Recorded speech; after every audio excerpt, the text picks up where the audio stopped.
हे जगत जननी, म यो संसार रूपी ज्वालामा निरन्तर जलिरहेको छु। जल्दा जल्दै जन्मौं जन्म बित्यो।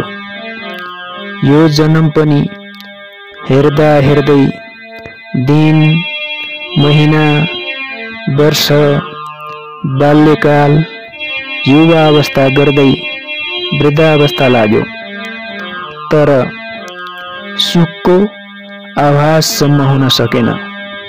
द्वन्द्व, संघर्ष, तानातान र तछाड मात्रै यो संसारमा देखियो।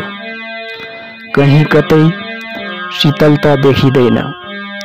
सबै ठाउँ राप र ताप नै छ। सबै चीज विषालु, सबैजन स्वार्थी, लोभी एवं मतलबी। हेमा, यो द्वन्द्वमा, यो राप तापमा कति जन्म जलु। के अब पनि तपाईको कृपा म माथि पर्ने होइन?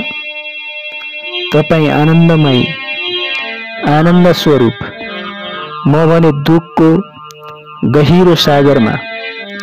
तपाई अजन्मा, म भने जन्म मृत्युको चक्रमा। के म तपाईको सन्तान होइन र? म मान्दछु कि म अधम, नालायक, दुर्जन तथा पापी हूँ। म एक कुपुत्र हूँ। माँ, तपाई त पापनाशिनी हो, कृपालु हो। के माता पनि कुमाता हुन सक्छ र? अह, हुन सक्दैन।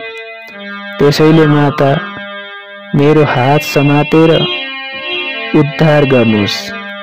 माँ, उद्धार गर्नुहोस्। माँ, कृपा गर्नुहोस्। म तपाईको शरणमा छु। म तपाईको शरणमा छु।